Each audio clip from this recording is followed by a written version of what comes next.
Candidato, cada gestor tem um perfil diferente.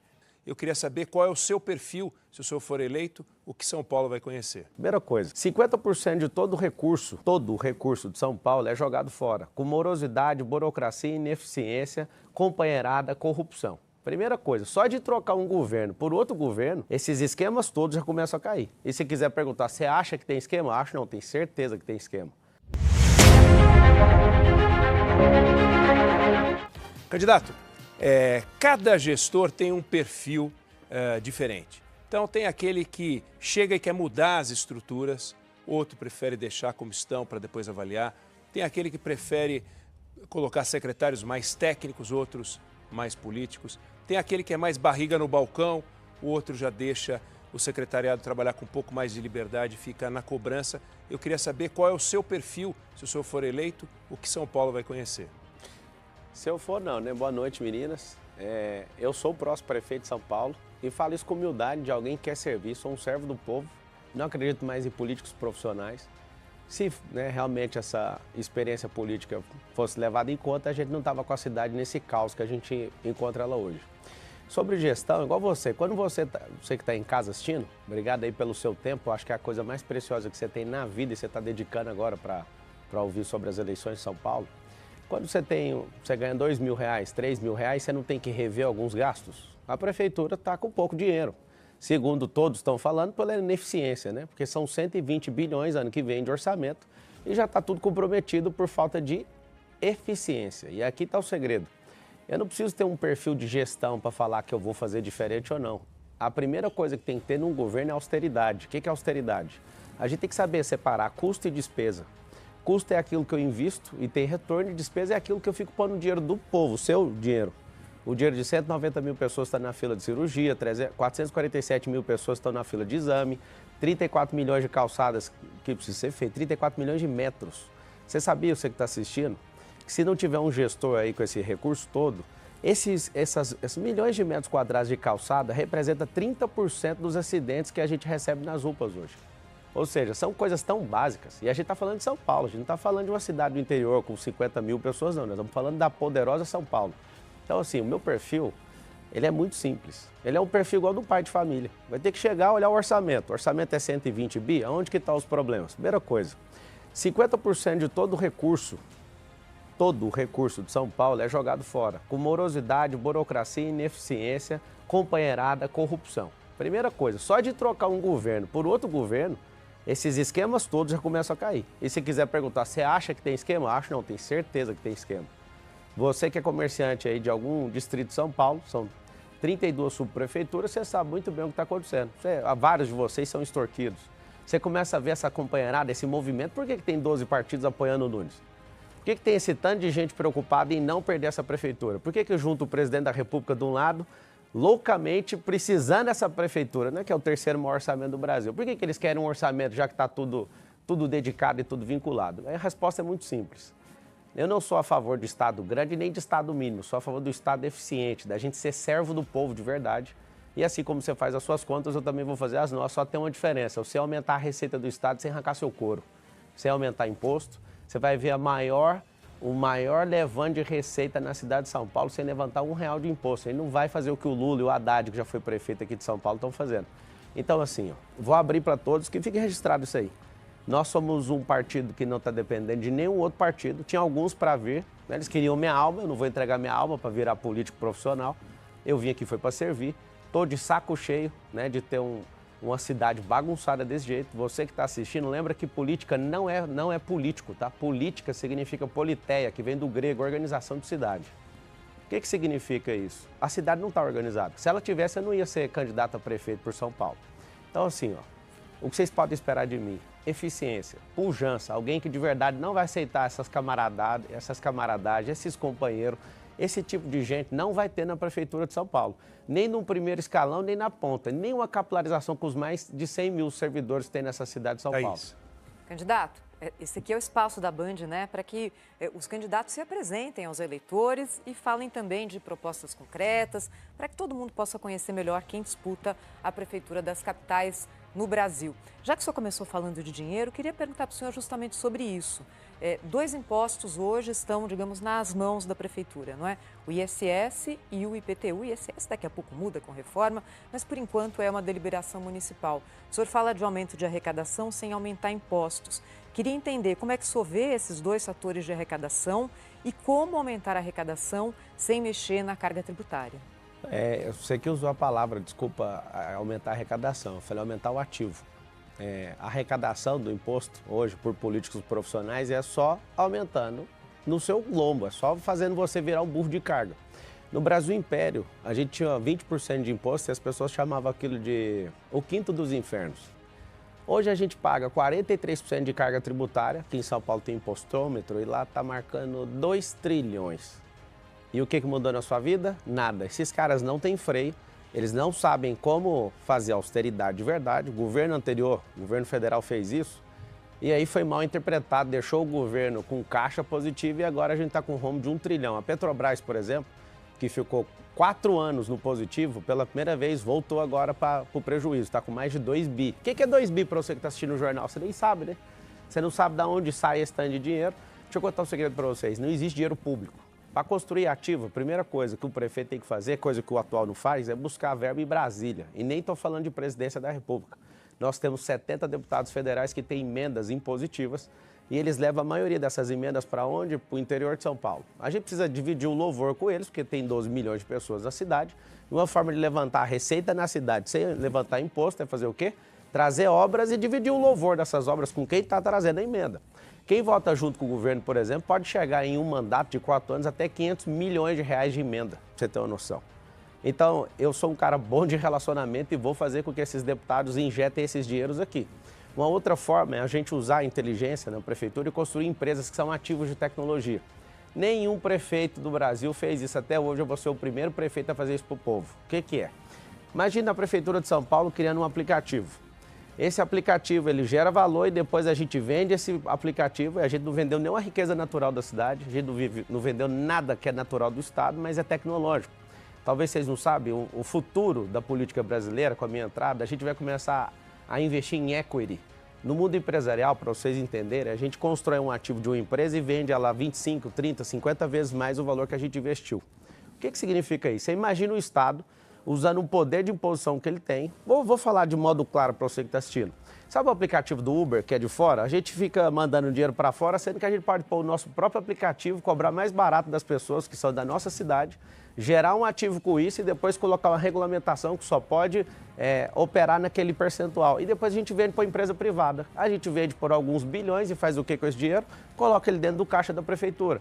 Só que as pessoas na gestão pública, elas odeiam esse tipo de ideia. Por quê? Porque elas vão parar de ter que arrancar do lombo das pessoas. É a primeira vez que você, que é de São Paulo, está ouvindo um político. Eu sou uma política nova, um político moderno, e eu quero que você entenda uma coisa, dá para fazer isso.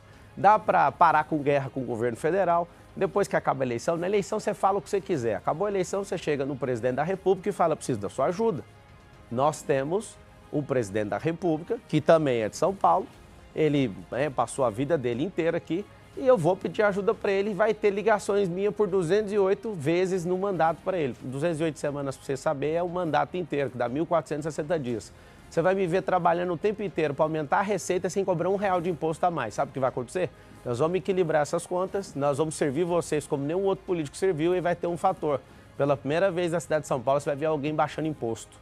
Essa máfia de multa que tem nessa cidade é um absurdo. Tem coisas que a gente vai pôr para resolver quando eles perguntarem sobre trânsito, que quando eu provar para vocês que dá para resolver, vamos parar com esse pedágio. Sabe por quê? Pedágio. Ah, mas isso é do governo do estado. Nada que um prefeito bem intencionado não coloque pressão vai funcionar. Vai funcionar sim. Agora, por que tem rodízio de placa aqui em São Paulo? Rico tem 2 carros, você que é pobre tem só uma. Por que é desse jeito? Porque é ineficiente em tudo. Quando falar de trânsito, eu vou te mostrar as soluções para a gente resolver isso. Cheio. Então vamos falar de trânsito agora, candidato, porque a gente sabe em São Paulo 40% das pessoas demoram mais de 1 hora para fazer o trajeto entre a sua casa e o trabalho. A média nacional é de 10% aproximadamente. Então perde-se muito tempo aqui na cidade. Qual a sua estratégia para a redução do tempo de deslocamento das pessoas? Em uma das sabatinas, o senhor chegou a defender o pedágio urbano. O senhor reviu essa ideia? O senhor defende ainda o pedágio urbano? Como funcionaria? Esse pedágio seria o que já tem, né? De quem é de fora, no modelo europeu, ao invés de pagar um valor, quem usar menos. ou quem usar mais, pagar pelo tempo, até da entrada até a saída de Isso nas estradas, mas o senhor chegou a falar de um pedágio dentro da cidade? Na verdade não, foi desse mesmo, de entrada. Tem 10 rodovias que cercam a cidade e essas 10 rodovias elas precisam ser revistas e até propus o Bolsão e lá vai então as propostas em relação a isso. Acho que não é viável, fui convencido pelos especialistas que não faz sentido isso dentro da cidade, só fora. Mas ele seria cobrado numa área não vai central? Ser, porque isso não é uma proposta. Já foi descartado? É porque não faz sentido, a gente tem soluções mais baratas e mais lógicas para as pessoas. Primeira delas, tem 10 rodovias que entram na cidade de São Paulo. Precisamos de criar 10 bolsões ou mais, de 15 mil a 50 mil vagas nesses bolsões. Inclusive, já escolhi algumas áreas que nós vamos desapropriar. Por que isso? Porque São Paulo tem 12 milhões de pessoas. Quando junta a metrópole com esses mais de 20 municípios, na verdade, salvo engano, 38 municípios, a gente fica com 20 milhões de pessoas. Essas outras metrópoles juntas, a gente tem 30 milhões de pessoas. A maior, fora a cidade asiática, São Paulo é a maior do mundo, para você ter uma noção. O que acontece? Imagina uma pessoa que vem do interior para entrar dentro da cidade, trazendo poluição, diminuindo a velocidade do trânsito e com uma pessoa só dentro do carro. O que a gente tem que fazer? Colocar isso nos bolsões, usar ônibus para se deslocar de lá. Inclusive, nós vamos trazer uma inovação aqui para a cidade de São Paulo, que é o teleférico. Esse teleférico é para deslocar desses bolsões até a próxima estação, para interligar a rede de transporte público. E também, esses bolsões, a gente vai transformar eles em eventos. São Paulo hoje, a maior parte do turismo de São Paulo são 100 mil eventos por ano. Então, a nossa pegada é mais negócio. Ninguém está vindo aqui porque o turismo é difundido. Isso não tem isso aqui, não. Ninguém veio aqui por causa de turismo, veio por causa de negócio. Então, a gente vai capilarizar esses bolsões para fazer grandes eventos em todas as entradas da cidade de São Paulo. Segunda coisa no trânsito, fazer como nos Estados Unidos. Ao invés de criar alguma solução de infraestrutura poderosa, a gente vai liberar virar à direita no vermelho. É assim que funciona nos Estados Unidos. Quando tem uma fila de carro e aí você quer virar à direita, que chama giro de quadra, você pode usar o vermelho como pare. Isso é um processo educacional que leva 1 ano, as pessoas têm que reaprender a usar o trânsito, isso não vai gastar R$1 de infraestrutura. Terceiro ponto que a gente vai usar no trânsito de São Paulo. A gente vai, nas marginais, a gente vai criar via expressa, controlada por câmera e os carros que têm 2 ou mais pessoas, elas podem trafegar em alta velocidade nessa via expressa. Próximo assunto, que é um assunto determinante, tem o nosso rodoanel, que é o Mário Covas, 177 quilômetros, tem 44 quilômetros, são inutilizados, gastamos 5 bilhões como povo e até hoje não terminou. Se é uma obra do Estado, mas o prefeito, para você entender, se ele for contra o governo, não libera, nada acontece aqui dentro. Se ele for a favor, acelera, então eu vou cobrar isso todo dia. A gente vai desviar o tráfego pesado de veículos, o tráfego de caminhões, de carros pesados para esse rodoanel, isso vai liberar o trânsito. Agora, se eu somar todas essas soluções, junto com o teleférico nas comunidades, isso não é solução de mobilidade para a cidade inteira, tá? Isso aí agora é uma solução para enriquecer e colocar as comunidades mais fortes. Eu quero colocar centro gastronômico nessas comunidades, centro olímpico de empreendedorismo. Esse centro olímpico vai dar uma identidade esportiva para todo mundo. Para finalizar o assunto, eu vou te contar a maior solução de trânsito, você não vai acreditar. A maior de todas. Se eu somar todas essas que eu falei, não dá 10%, não chega nada próximo do que é capilarizar o empreendedorismo na cidade. O que é? Levar empresas para onde?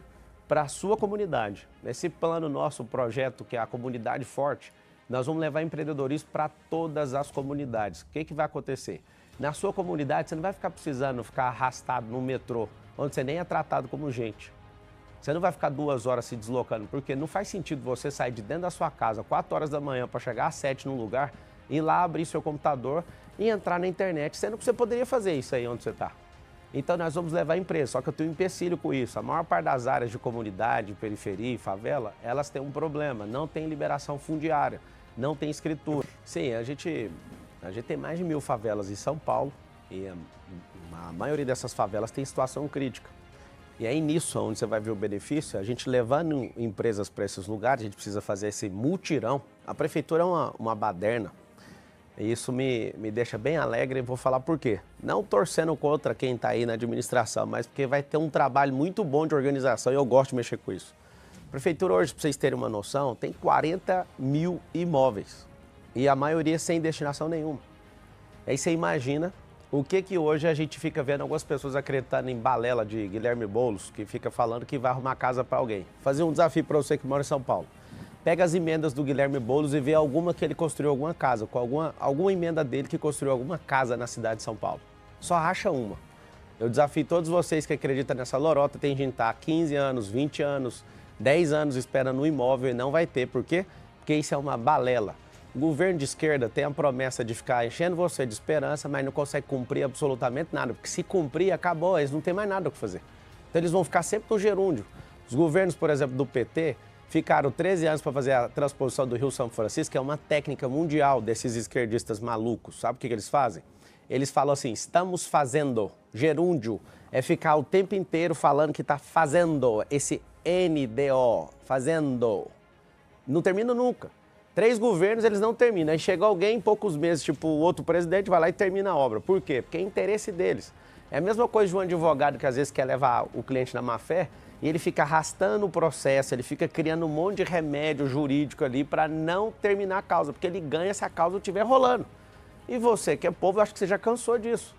O que é a grande verdade? A gente fazendo essas liberações fundiárias, a gente consegue levar essas empresas para lá e pela primeira vez você vai ver o seguinte, empresa aberta na quebrada vai ter diminuição de imposto. E eu quero saber quantas empresas que não vão querer isso, quantas empresas que não vão querer levar suas oficinas, parte das suas produções para esses lugares. Sendo que as pessoas que estão na empresa que elas estão, em qualquer outro lugar na cidade, já vieram desses lugares. Agora, candidato, eu queria tratar de um assunto que é segurança pública.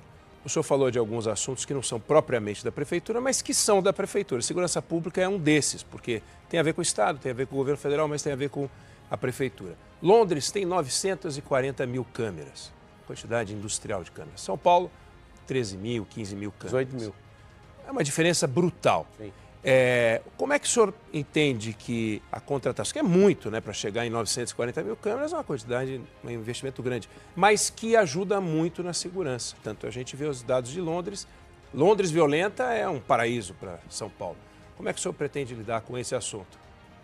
A primeira coisa de segurança é lembrar para todo o povo aonde está escrita na nossa promessa de segurança. Está no artigo 144 da Constituição Federal. Está escrito assim, ó. É dever do Estado e direito de todos a segurança. O Estado está cumprindo isso. Primeiro ente para nos defender é o governo federal. Parece que ele não tem muita simpatia com a polícia, quer desmilitarizar a polícia. Segundo, governo do Estado. É ele que fica com a polícia ostensiva, a polícia militar que você conhece. A polícia civil é conhecida como uma polícia judiciária.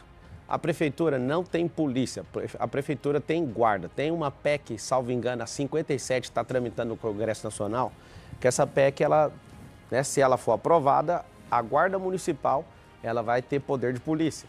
Mas enquanto ela não tem, hoje na cidade de São Paulo tem aproximadamente 7.100, mais ou menos, guardas municipais. Esses 7.000 guardas, no nosso governo, nós vamos triplicar e pela lei a gente consegue chegar até 24 mil. Marçal, mas você acha que precisa demais, até o limite da lei. Nós precisamos de ter sensação de segurança. Então, a primeira coisa que eu acredito é nessa capilarização da Guarda Municipal. A gente precisa firmar um acordo com o nosso governador, que inclusive é alguém que eu gosto muito, respeito muito, alguém que gosta de disciplina, e a gente pode juntar forças para resolver o problema da segurança de São Paulo. O governador, ele reside aqui, ele mora nessa cidade. E morar nessa cidade fica bem mais simples de cobrar ele, né? Porque ele também quer um lugar seguro. O que a gente precisa fazer? Triplicar esse efetivo da Guarda Municipal. Por lei, a gente consegue chegar até 24 mil. Então, eu posso colocar como promessa de campanha a gente abrir concursos, né, paulatinamente, até chegar nesses 21 mil. Por quê? Porque você imagina o guarda na rua, nas escolas, nos comércios. Quando a gente começar a aumentar e entregar esses concursos públicos, a gente vai começar a capilarizar nos distritos que são praticamente residenciais até chegar aí na comunidade. Candidato, hoje parte da Guarda Municipal usa armamento pesado, houve inclusive compra de fuzis. O senhor defende a continuidade dessa política? Se você não tiver armamento pesado, o que o crime organizado vai fazer em São Paulo? É uma pergunta que eu te faço. Precisaria da guarda ter fuzil? Não precisaria, desde que aqui não tivesse um crime organizado. Presta atenção você que está assistindo, o crime é organizado e a prefeitura é bagunçada. O que você espera disso? Um crime organizado atropela uma cidade inteira, é isso que está acontecendo. Cada 3 pessoas da cidade de São Paulo, uma já foram assaltadas. Uma já foi assaltada. O que significa isso? Você vai ser o próximo, se você não tiver coragem de assumir um novo ambiente político nessa cidade. A verdade é o seguinte, quando você tocou no assunto das câmeras, tem muitas câmeras em Londres, só que elas são efetivas. As pessoas que estão na gestão disso são de fato efetivas? Vou te dar uma solução da Califórnia que eu vi funcionando, eu uso na minha segurança pessoal e a gente vai aplicar na cidade de São Paulo. Não precisa de tantas câmeras, precisa saber que tem inteligência nessas câmeras. Se você colocar análise preditiva com inteligência artificial nessas câmeras, você que está assistindo sabe o que significa? Imagina uma câmera que filma e sozinha fica detectando um comportamento suspeito. Não interessa a cor da pele da pessoa. O que interessa é qual o comportamento que ela está indo. Se você isso aí chama pré-crime. Ao invés da gente ficar louco indo atrás de bandido, a gente tem que mostrar para todo mundo que tem alguém vigiando. Ter uma câmera ligada sem um sensor de inteligência artificial não vai adiantar nada. Então nunca precisa chegar nesse tanto de câmera. Segunda coisa, se essa câmera detecta comportamento suspeito nesse pré-crime, um drone sai de cima de um prédio. Claro, gente, nós vamos testar isso primeiro no distrito mais violento da cidade de São Paulo é Pinheiros, distrito de Pinheiros. São 96 distritos. Funcionou no distrito, a população gostou, sentiu segurança naquilo, vamos para o segundo. Você sabe como é que as coisas funcionam no setor privado e a gente precisa testar no setor público? O setor público é uma vergonha, eu vou te falar por quê. Porque tudo que vai ser testado é testado de uma vez só, fazendo contrato de 20 anos de concessão para alguém. Esse cara fica 20 anos comendo o dinheiro do povo e ninguém sabe se isso é bom ou se é ruim. A gente precisa fazer teste, claro, de acordo com a lei, fazer o teste, o mínimo viável daquele teste, e aí a população aprova, faz uma pesquisa de opinião em relação a isso, aprovou, vamos expandir para a cidade. O problema é que esses caras, esses companheiros aí, estão só querendo acabar com o dinheiro público, só fechando grandes contratos, eles não pensam na consequência disso. Então, para finalizar a resposta, se tem essa análise preditiva, não precisa de ter esse tanto de câmera que você falou igual em Londres, porque Londres, tendo, já é ruim, então está faltando um pré-crime nisso aí. Tem o pré-crime, viu que está com comportamento suspeito, imagina um drone descendo de cima de um prédio e alertando aquela pessoa. Imagina essa sensação de segurança num distrito e aprovou, vamos para 2, vamos para 3, falta só 90 e poucos agora para a gente concluir isso. Então, aumentar, triplicar o efetivo, nós precisamos de, ao invés de colocar 2 guardas num carro, colocar um guarda por carro. Pelo amor de Deus, né? A gente tem que colocar esses carros aí que não dá nem para andar, ninguém respeita isso, tem que ser no modelo norte-americano, que o carro é um escritório. A gente precisa de ter tipo um xerife. Eu serei xerife dessa cidade, vocês podem contar com isso. Quero passar para a área da educação agora, candidato. Atualmente em São Paulo, 38% das crianças terminam o segundo ano alfabetizadas. Que estratégia ou que plano o senhor tem para resolver a questão da alfabetização? Como a gente melhora a situação naquilo que compete à prefeitura em geral, a primeira infância, o começo, né, das crianças e da alfabetização? Como a gente tem 3 minutos, eu pediria que o senhor respondesse em 2 minutos para ter o seu minuto final. Tá bom. Eu tenho rede de escola na rede privada, né? Tenho algumas dezenas de empresas. Eu sou filho de faxineira, sou da escola pública. A maior parte da minha vida eu estudei em escola pública. Sei que a escola pública não está treinando seu filho para nada. Nós estamos gastando o dinheiro de forma errada com um processo chamado escolarização. E nós vamos mostrar que São Paulo vai sair na frente com a educação verdadeira, que é a educação que ensina seu filho a prosperar. Você vai prosperar. Lembra que eu estou te falando, a partir de 2025, com o Pablo Marçal governando essa cidade, sendo servo desse povo, vocês vão ter a chance de prosperar pela primeira vez. Ninguém vai te impedir. Primeira coisa, para responder a pergunta sobre a alfabetização, a gente tem que entender de sistema representacional. O ensino, ele não avançou como a tecnologia avançou. Então, até hoje, a gente tem um quadro negro e as crianças sentadas em série, e essas crianças não estão provocando pensamento crítico mais. No MEC, todas as pessoas chegam até o final do ensino médio, 90% não consegue fazer matemática básica nem interpretação de texto. Sabe o que está acontecendo? A gente está tratando as nossas crianças como adultos e os adultos como criança. O sistema pedagógico significa pedagogia, peda é ensino, gogia é ensino, peda é infantil, é criança. Ele serve para criança. Só que aqui é o contrário. Nos Estados Unidos tem uma andragogia, que é ensinar adulto. A gente trata adulto como criança, imbecilizando um monte de aluno nosso, principalmente do ensino médio para frente até no ensino superior. E a nossa criança, a gente cobra ela com muita teoria. Criança para alfabetização tem que ir para a prática. Eu tenho 4 filhos, eu tenho 2 redes de escola, eu sou um dos professores mais bem pagos desse país. Eu posso falar para você, eu não sou pedagogo, mas eu sou um grande instrutor dessa nação, eu tenho 1,5 milhão de alunos.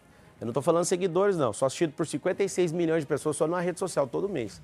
O que eu quero que você entenda é o seguinte: seu filho está sendo ocupado de coisas que não vão mudar a vida dele. Vai ter na Prefeitura de São Paulo, nosso ensino público, inteligência emocional, educação financeira, vai ter tecnologias do futuro, tecnologia, é isso que a gente tem que ensinar, senão a gente vai se tornar uma nação escrava. e nós vamos ensinar as profissões do futuro para o seu filho. Sabe o que vai acontecer? E a gente vai dar uma identidade esportiva, não é por causa de Olimpíada, porque toda nação que tem esporte, essas pessoas elas prosperam muito mais, porque o esporte molda caráter. Então, eu queria convidar o senhor para fazer suas considerações finais. 1 minuto. É o seguinte, se essa cidade estivesse indo bem, eu não ia parar minha vida, ia deixar temporariamente a minha família um pouco de lado para ajudar a cuidar da sua.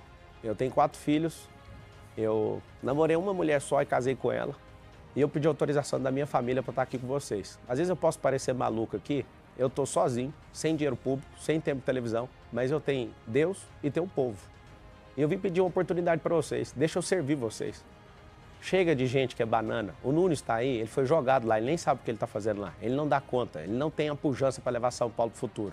O Boulos é uma escória da esquerda, é um tipo de político horripilante, apoia aborto, apoia droga, apoia coisas absurdas que não faz sentido. Tem uma outra moça que é para-choque de comunista, o outro não quer concorrer. A maioria está aqui para fazer gracinha, eu vim aqui para servir vocês, eu quero pedir uma oportunidade para vocês. Me deixa ser funcionário seu por 1.460 dias, que nós vamos provar para o Brasil que o brasileiro tem jeito. Até 2050 a nossa nação vai se tornar a nação mais próspera da Terra, porque nós vamos mudar a mentalidade do nosso povo. Só para você entender e eu finalizo. Nosso povo tem a terra mais rica de todas, mas a nossa mentalidade é a mais miserável de todos os 197 países. É um computador de uma última geração com Windows 95 instalado, não dá para rodar nada. Nós vamos mudar a mentalidade a partir da escola. Eu estou muito feliz de ser prefeito em 2025, porque no ensino básico é onde a gente vai fazer isso. Um beijo no seu coração, obrigado vocês, meu respeito à imprensa e a todos vocês que querem saber a verdade, eu estou à disposição. Eu vou servir vocês com muito carinho. Obrigado. Obrigado.